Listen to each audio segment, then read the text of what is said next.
안녕하세요. 오늘도 서연살롱을 찾아주셔서 감사합니다. 저는 이제 막 40이 된 싱글입니다.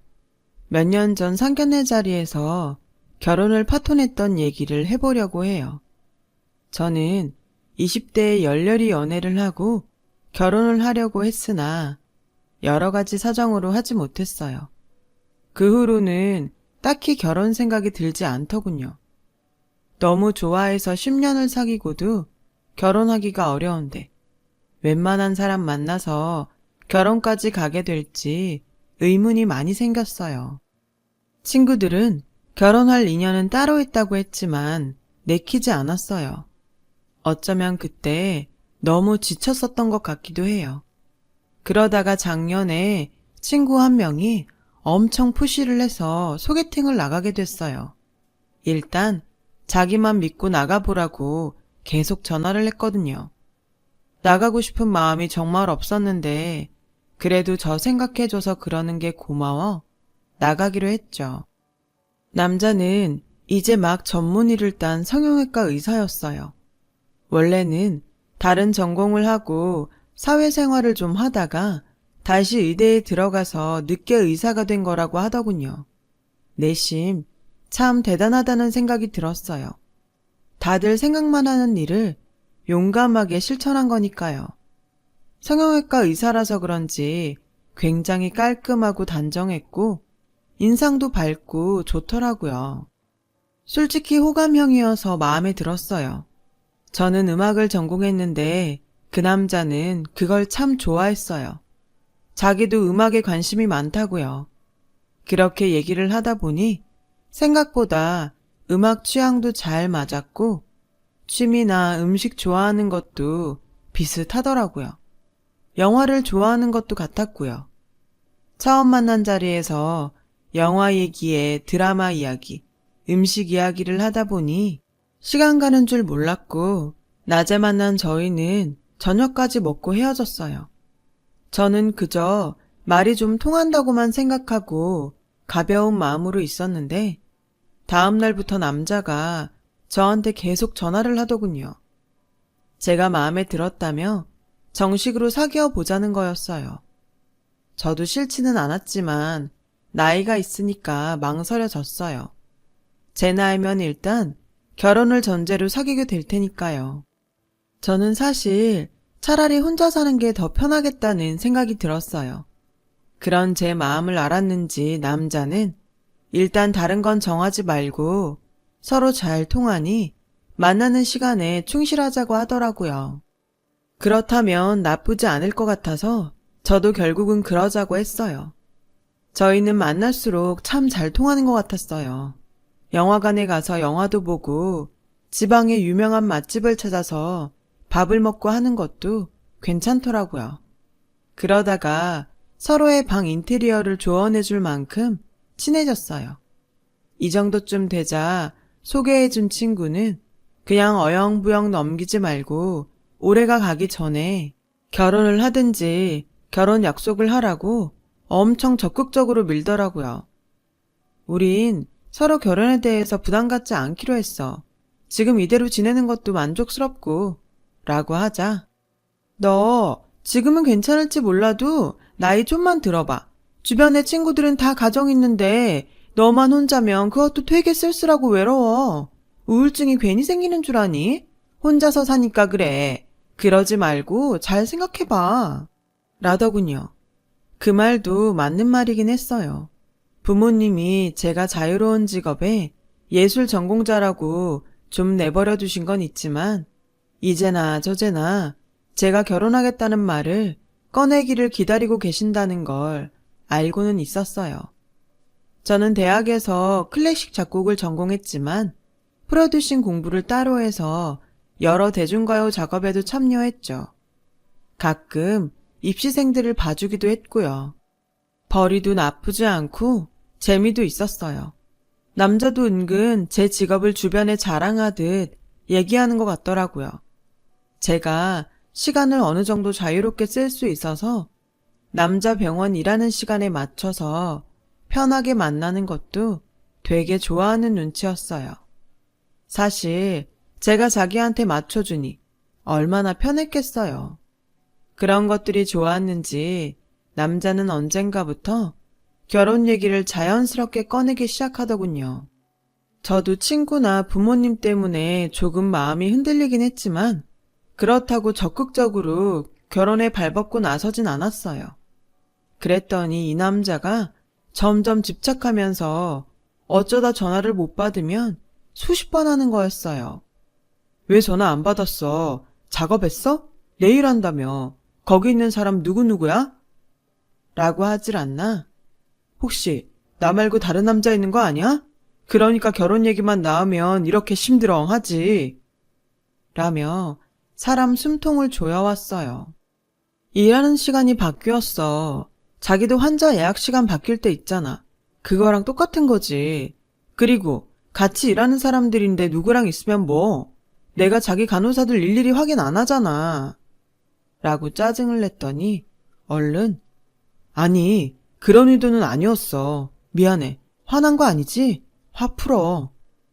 라고 비굴할 정도로 사과하는 게 반복되곤 했죠. 저는 이런 지겨운 관계로 남게 될 바에야 헤어지는 게 낫지 않을까 그런 생각까지 했어요.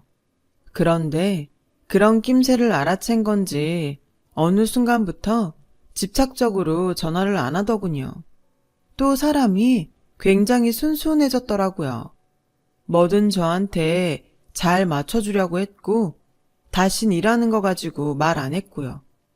계속 그런 상태가 잘 유지되니 저도 이 남자라면 괜찮지 않을까 그런 생각이 들었어요.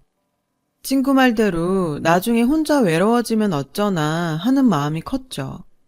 그러던 어느 날 남자는 식사 약속에 핑크 장미 백송이와 반지를 가져와 저에게 청혼을 했어요. 정혜야, 난 진짜 다시 너 같은 사람 못 만날 것 같아. 물론 우리가 결혼을 생각하고 만난 거 아닌 거 알아. 네가 결혼에 큰 뜻이 없다는 것도 알지. 하지만 네가 그런 생각했던 거 엄청 후회될 만큼 내가 매일 재미있는 결혼 생활 만들 자신이 있어. 너도 나 알잖아. 한번 마음 먹으면 뭐든 그렇게 하는 거. 나는 우리가 같이 있을 때 이렇게 좋은데 굳이 결혼 안 하고 이렇게 있어야 할 이유를 모르겠거든. 항상 같은 공간에서 서로 보면서 지내면 얼마나 좋을까? 난 요새 그 생각밖에 안 하고 살아. 너도 솔직히 우리 만나는 거 좋아하잖아. 같이 있으면 즐겁고 그런데 계속 따로 떨어져 살아야 할 이유가 있을까? 나 정말 너랑 결혼하고 싶다. 결혼해줘. 너무도 솔직한 그의 고백에 조금 감동했어요. 내가 뭐라고 이렇게까지 하나 싶은 생각도 들었죠. 저는 그렇게 솔직하고 절절하게 청혼하는 사람에게 대뜸 아니라고 못했고 어영부영 그러다가 정말 결혼 이야기가 진행되기 시작했네요. 저는 남자의 부모님을 만나러 가기 전날 생각이 많아졌어요. 이거 내가 원해서 하는 결혼이 맞나? 말이 잘 통하고 같이 있는 게 즐거우면 정말 결혼하는 게 맞는 건가? 얼떨결에 결혼을 선언하고 나니 여전히 마음에 찜찜함이 있었거든요. 친구는 잘 생각했다고 적극 찬성했지만 어차피 남이 살아주는 인생이 아닌 제 인생이니까요. 그래도 저는 제가 한 결정에 책임을 져야 했어요. 마음은 무겁지만 남자의 부모님을 만나러 갔어요. 저희는 만나면서 서로의 집안 얘기는 하지 않았기 때문에 저도 남자 부모님이나 집에 대해 몰랐고 남자도 저희 집에 대해서는 몰랐어요. 저야 결혼이 전제가 아니니 그 사람 집이나 부모님이 궁금하지 않았고 남자는 제가 말하지 않으니 알지 못했던 거죠. 그래서 남자 집을 가는 내내 꽤 긴장이 되고 겁도 났어요. 시부모님 되실 분들한테 실수라도 하면 어쩌나 싶었거든요. 그래서 선물도 할 수 있는 한도에서 제일 좋은 것들로 준비했죠. 저는 두근거리는 마음을 진정시키며 그 사람과 집에 들어갔어요. 그 사람이 엄마, 아버지, 우리 왔어요. 라고 하자 어머님이 나오셨는데 얼굴에 웃음기가 없으셨어요. 저는 괜히 가슴이 철렁해서 인사를 드렸는데 어머님은 저를 위아래로 쓱 보시더니 제가 가져온 선물을 들고 아무 말 없이 부엌으로 가버리셨어요. 아버님은 거실 바닥에 앉으셔서 TV를 보고 계셨는데 저희한테는 눈길도 안 주시더라고요. 저는 민망한 반, 화난 반 얼굴로 남친을 쳐다봤고 남친은 리모컨으로 TV를 꺼버리더군요. 저희 왔는데 이러고 있으면 어떡해요? 라며 남친이 원망 섞인 목소리로 말하자 지금 좀 중요한 데 하고 있어서 그랬어. 라고 하시고 마지못해 저희 쪽으로 돌아 앉으셨어요. 아버님은 제가 인사를 해도 받는 둥 마는 둥 하시고 담배를 꺼내 피우시는데 정말 민망하기도 하고 불편했어요. 남친이 아버님한테 계속 눈치를 줬지만 아버님은 본 척도 안 하고 계속 담배를 피시더군요. 그냥 일어나서 가고 싶은 마음이 드는데 어머니가 과일을 깎아서 들고 나오시면서 이 접시 세트 저번에 우리 정훈이 환자가 고맙다고 보내온 거야. 어찌나 고급스러운지. 얘네 병원이 환자한테 선물도 못하게 하고 그러니까 어떻게 우리 집 주소를 알아서 이걸 보냈더라니까? 라며 자랑을 하듯 제 앞에 놓으시더라고요. 그런데 원래 의사들 사적으로 선물 받으면 안 되잖아요. 제가 당황해서 남친을 쳐다보니 남친도 어쩔 줄 몰라 하며 엄마, 그런 게 왔으면 돌려보내야지. 그냥 받으면 어떡해? 우리 병원 만드신 원장님 원래 대학 교수로 있다 나오셔서 이런 거 예민하다고. 뭐 어때? 한번 그런 건데. 엄마가 나이 들어서 이런 거 잘 몰라서 받았다 해. 라며 대수롭지 않게 얘기하는데 진짜 마음이 복잡해지더라고요. 게다가 어머님은 부모님이 무슨 봉사 같은 걸 하신다면서 그런 거 돈도 별로 안 되고 괜히 시간만 뺏기고 힘만 드는데 딸이 옆에서 못하게 말려야 되는 거 아니니? 하긴 너도 맨날 출근하는 일도 아니고 무슨 음악 같은 거 녹음한다며? 보아하니 정규직도 아닌 것 같은데 월급은 제대로 받는 일이야? 웬만하면 지금이라도 사무직 같은 거 찾아보면 어때? 남친은 제가 무심코 지나가며 말했던 부모님 밥차 봉사 얘기랑 제 직업 얘기를 했던 것 같아요. 남친은 완전 허둥대면서 엄마, 잘 알지도 못하면서 왜 그래? 정해도 돈 잘 벌어. 잘 나간다고. 라며 어떻게든 어머님 입을 막아보려고 했지만 그게 항상 잘 되라는 법 있어? 지금이야 그런 일이 좋아 보일 수 있겠지만 나이 더 들어서는 어쩔 건데 미리 다 생각을 해놔야지. 잘못하면 너만 죽어라 이래서 돈 벌어야 되잖아. 라고 하시는데 정말 어이가 없었어요.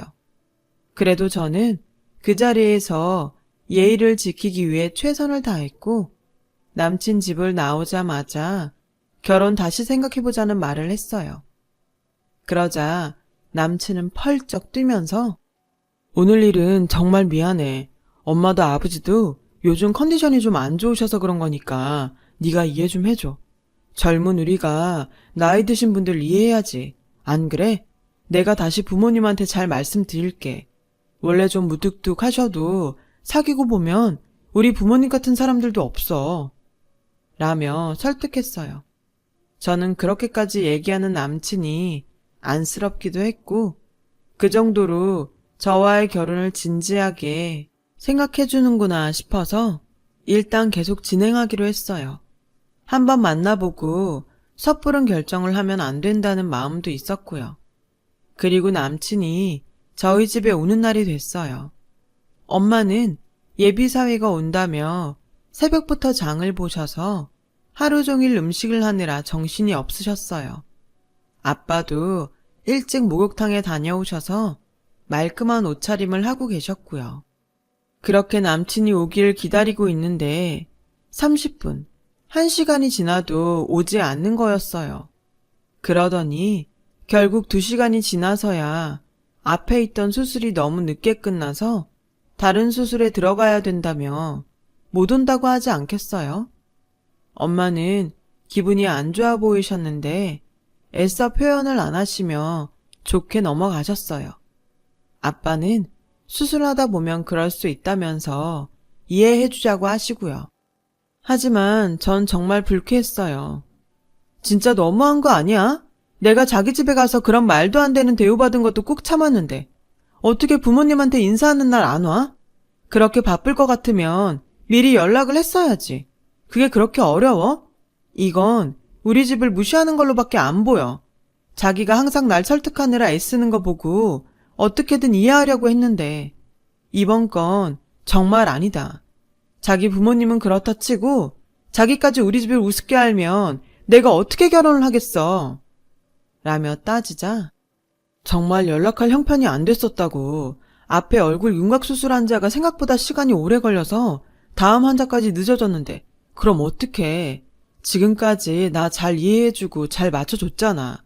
이번에도 그렇게 생각해주면 안 될까? 내 사정도 있는데 너무 화만 내니까 좀 그렇다.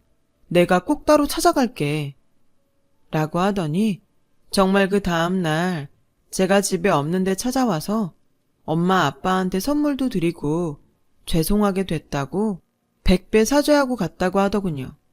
엄마도 그 모습을 보시고 그래, 병원에서 그런 일 생길 수도 있지. 좋게 넘어가자. 라며 마음을 푸셨어요. 부모님은 제가 남친 집에서 어떤 대접을 받았는지는 모르셨어요. 그런 얘기를 하면 너무 속상해 하실까봐 차마 하지 못하겠더라고요. 그러니 부모님은 이해하자고 하셨고, 그런 부모님한테 결혼을 그만두겠다고는 말을 할 수 없었어요.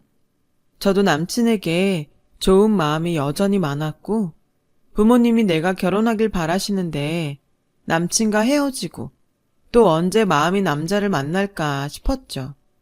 그렇게 제 마음만 잔뜩 상한 양가 인사가 끝났고 양쪽 집안 상견례 날이 다가오고 있었는데 갑자기 남친 어머님한테 전화가 와서 너하고 따로 만나서 미리 얘기할 게 있다. 라며 바로 보자고 하시더군요. 저는 전에 집에 찾아갔을 때 기억이 너무 안 좋아서 어머님과 단 둘이 만나는 게 어쩐지 꺼려졌어요. 그래서 남친에게 연락을 해서 무슨 일로 보자고 하시는지 물어보려고 했지만 바쁜지 계속 전화를 받지 않더라고요.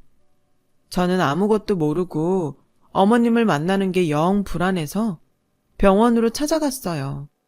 마침 점심시간이라서 병원에 대기하는 환자는 없었고 접수대에도 사람이 없더라고요. 남친을 찾아서 진료실 복도를 왔다 갔다 하다가 남친에게 전화를 하려는데 한쪽 방에서 두런두런 사람들 목소리가 들려왔어요. 보니까 간호사들 휴게실이었어요. 김정훈 쌤 진짜 결혼하나 보더라. 이번 주에 상견례라고 아침에 다른 쌤들한테 막 자랑하더니 밥 쏜다고 호텔 뷔페 갔잖아. 전에 사귀었던 여자처럼 단물만 쏙 빼먹고 헤어질 줄 알았더니 웬일이지? 신부가 음악 프로듀서라며 연예인들 단골 만들려고 완전 찰싹 달라붙은 것 같더라고. 라며 자기들끼리 쑥은대는데 정말 기가 막혔어요. 그래서 나한테 그렇게 악착같이 결혼하자고 한 건가. 저를 진짜 좋아한 게 아니라 자기 돈벌이 때문에 그랬다는 게 너무 배신감이 느껴졌어요. 저는 아무도 모르게 병원을 빠져나와서 어머님을 만나러 갔죠. 어머님은 다짜고짜 봉투 하나를 건네면서 이게 우리가 결혼 비용을 댈 수 있는 전부야. 우리가 아들 의사 만들려고 돈을 얼마나 투자했는데 신부 쪽에서 너무 많은 걸 요구하는 건 우리한테 실례야. 그리고 넌 우리 정훈이랑 결혼해서 평생 의사 사모님 들으면서 살 거고 한마디로 상류층에 들어와서 누릴 거 다 누리면서 살 텐데 무리를 해서라도 해올 건 해와야 되지 않겠어? 요즘은 옛날이랑 달라서 의사는 의사끼리 결혼 많이 하는 거 알지? 네가 특별한 케이스로 우리 정훈이 만난 거지. 진짜 이런 경우 없다. 그러니까 강남의 전셋집 아니면 성동구쯤에 집 하나는 마련해 와야지. 라며 대놓고 요구를 하시더군요. 저는 어머님이 가신 후에 봉투를 열어보고 깜짝 놀랐어요. 거기에는 단돈 50만 원이 들어있었고 예단으로 준비해야 할 목록이 빽빽하게 적힌 종이가 있었어요. 저는 집에 와서 그 봉투를 부모님께 보여드리면서 엄마, 고모부 그날 시간 되시는지 물어봐줘. 아니, 무조건 꼭 상견례장에 나오라고 해. 내가 진짜 그냥 안 넘어갈 거야. 그렇게 단단히 벼르고 있는데 남친 전화가 와서 아까 계속 전화했던데 무슨 일 있는 거 아니지? 라고 하길래 별일 없었어. 점심이나 같이 먹을까 했지. 참, 이번 주 일요일에 상견례에는 절대 늦으면 안 돼. 그날 갑자기 수술 생기거나 그런 거 아니지? 우리도 일요일은 쉬어야지. 아주 특별한 경우 아니면 수술 안 해. 엄마 아버지랑 늦지 않게 갈게. 걱정하지 마. 라며 전화를 끊었어요. 저와 부모님은 이미 마음으로 끝을 보자고 결정하고 상견례 날을 기다렸어요. 그렇게 상견례 날이 되었고 저와 부모님이 먼저 약속 장소에 나가 있었죠. 약속 시간이 30분쯤 지나자 남친이 자기 아버지와 들어오더군요. 그 뒤에 남친 어머니가 천천히 따라오셨고요. 어머님은 진한 화장에 화려한 복장을 하셨더라고요. 그에 비해 검소하게 차려입은 부모님이 일어나서 인사를 하자 남친 부모님은 거만한 표정으로 뻣뻣하게 인사를 받고 먼저 자리에 앉았어요. 남친 어머니는 우리 정훈이가 머리 하나는 기막히게 좋거든요. 회사도 대기업에 한 번에 들어갔는데 지가 안 되겠다 싶었는지 의사가 되겠다고 하더라고요. 진짜 아무나 못하는 거죠. 제 아들이지만 정말 사위 잘 보시는 겁니다. 라고 하자 엄마가 우리 정혜도 어디 가서 빠지는 애 아니에요. 학교 다닐 때도 계속 장학금 받았고 돈 잘 벌어서 오히려 우리한테 주거든요. 그러자 남친 부모님이 서로를 보며 우리를 비웃더군요. 예, 무슨 연예인들 노래 녹음 해준다던데 요즘은 시대가 좋아져서 그런 일을 해도 이렇게 의사하고 대등해졌어요. 라는 남친 어머님 말에 아빠가 그렇죠. 요즘은 의사도 의사 나름이라고 하지 않습니까? 집안 좋은 의사들도 많은데 또 그 반대로 개원해서 환자들 모으려고 마케팅에 정신없는 의사들도 있고요. 안 그런가 자네? 자네 병원도 의사들 셋이 같이 낸 병원이라던데 거기서 페이닥터면 할 일이 많을 텐데 말이야. 라고 하자 남친은 얼굴이 벌개져서 물을 벌컥벌컥 마시더군요. 그러자 남친 어머니는 정훈이네 병원에도 환자 많아요. 정훈이 대학 다닐 때 교수님이 나와서 만든 병원이라서 수준이 다르다고요. 따님이야말로 연예인이 잘 나가다가 망하면 백수되는 거 아닌가요? 의사는 그런 일하고는 차원이 다르잖아요. 우리 아들은 연예인들 얼굴을 고쳐주는 사람이에요. 지금 우리의 손님 중에 연예인이 몇 명인 줄이나 아세요? 라고 했고 남친 아버지는 아무래도 안 되겠어. 처음부터 마음이 영 안 내키더니 그만 일어나자. 라며 우리 부모님 얼굴도 안 보고 자리를 뜨려고 하더라고요. 그런 병원들도 있으니까 확인차 물어본 것 뿐입니다. 이렇게 펄쩍 뛰시는 거 보니 뭐 찔리는 거라도 있으신가요? 라고 아빠가 말하니 남친 어머님은 눈이 뒤집어져서 찔리긴 뭐가 찔려요. 잘 알지도 못하면서 남의 아들 병원 흠잡으니까 그렇죠. 내가 진짜 이렇게까지는 안 하려고 했는데 아무리 요즘 의사가 예전 같지 않다고 해도 의사 사위 목매다는 집들 아주 많아요. 결혼정보 회사에서도 우리 아들이면 아주 특급 신랑감이라고 했다고요. 그러니까 강남에 집 사주고 결혼 비용 다 될 거 아니면 이 결혼 안 하는 걸로 하겠습니다. 50만 원도 안 내놓으려고 했는데 제가 집에 올 때 아주 이것저것 잔뜩 사왔길래 성의 표시한 겁니다. 그런 줄 아세요? 해올 형편 아니면 못하는 걸로 합시다. 저희도 수준이 비슷해야 되지 않겠습니까? 남친 어머니의 아버지가 연달아 말하자 부모님은 알겠다고 하셨어요. 아빠는 서류 하나를 보여주며 이게 우리 부부가 죽으면 정희한테 물려주려고 한 강남 집무서입니다. 20평이 좀 안 되는 작은 거긴 해도 앞으로 재건축할 장소라서 투자 가치도 충분하고 값이 떨어질 일은 없는데 저도 그렇게 제 딸 무시하는 집에 보낼 수 없습니다. 그러자 갑자기 남친 부모님 안색이 변했어요. 남친은 당황해서 자기 부모님한테 막 눈치를 주더라고요. 그래서 제가 자기한테 이번에 컴백하는 가수를 갔나 봐. 내가 소개한다니까 나 믿고 간다고 하던데 대충 봐준 거 아니지? 왜 모르는 척해? 내가 저번에 가수들 갈 거라고 말했잖아. 라고 하니 남친 부모님은 입을 딱 다물더군요. 그때 고모부가 막 식당에 들어오셔서 내가 늦은 거 아니지? 시간 맞춰 온다는 게 5분 정도 늦었네. 고모부 괜찮아요. 이제 막 본격적인 얘기 했거든요.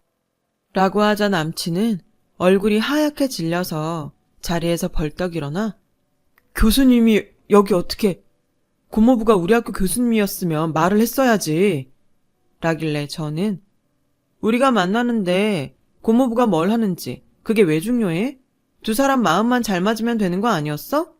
자기도 전에는 나한테 그렇게 얘기했잖아. 근데 그게 아니었나 보네? 내가 소개해서 간 연예인들도 자기 잘라서 가는 건 줄 아는 거 보니까. 고모부는 자네 병원 세운 김 원장이 나랑 아직도 연락 자주 하는 거 알고 있나? 아무튼 내 금쪽 같은 조카한테 자네 집에서 어떻게 했는지 잘 알았네. 라고 했고 그제야 남친 어머니는 이러지 말고 우리 다시 잘 얘기해보죠. 둘이 좋아서 결혼한다는데. 라길래 저는 정 다 떨어졌어요. 저한테 그동안 하신 거나 혼수 비용이라고 50만 원 보낸 거 너무 기도 안 차서 이런 자리 마련한 거라고요. 연예인 망하면 제가 백수 돼요? 그 연예인들이 저희한테 와서 잘 봐달라고 한다고요. 몰라도 뭘 너무 모르시네요. 라고 했고 엄마도 그동안 우리 딸한테 어떻게 했는지 너무 잘 알겠네요. 얘기 듣고도 믿기지가 않았는데 더 진행되기 전에 알게 돼서 다행입니다. 라며 저와 아빠, 고모부 보고 나가자고 했습니다.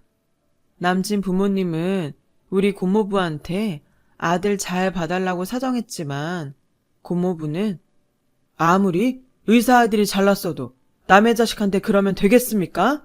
우리 정혜도 귀한 딸이고 조카입니다. 그렇게 저의 결혼은 없던 걸로 됐고 저도 점차 일상으로 돌아왔죠. 그 뒤로도 남친은 저한테 여러 번 전화하고 만나달라고 했지만 거절했어요. 소개한 친구는 제 얼굴을 똑바로 보지도 못하고요. 그냥 제가 능력 있으니 혼자 살아도 될 것 같은데 정말 마음 잘 맞는 사람 만나면 어떨지 또 모르죠. 사람이 사람을 보고 만나는데 왜 그렇게 직업이며 돈이며 그게 1순위인 건지 그런 거에 눈멀어서 사람도 제대로 볼 줄도 모르면서 그것 때문에 사람한테 상처 두고 그렇게 살고 싶지 않습니다. 살면서 돈도 중요하죠. 명예도 중요하고요. 돈이 중요한 만큼 저도 능력 있고 멋진 사람이 먼저 되도록 더 노력하면서 살아야겠습니다. 그래야 정말 멋진 사람이 나타났을 때 한눈에 알아보지 않을까요? 제 이야기 이렇게 들어주셔서 정말 감사하고요. 늘 행복하세요. 여러분, 사연 댓글에 응원과 현명한 조언 부탁드려요. 좋아요와 구독은 저에게 큰 힘이 됩니다. 오늘도 좋은 일 가득하세요.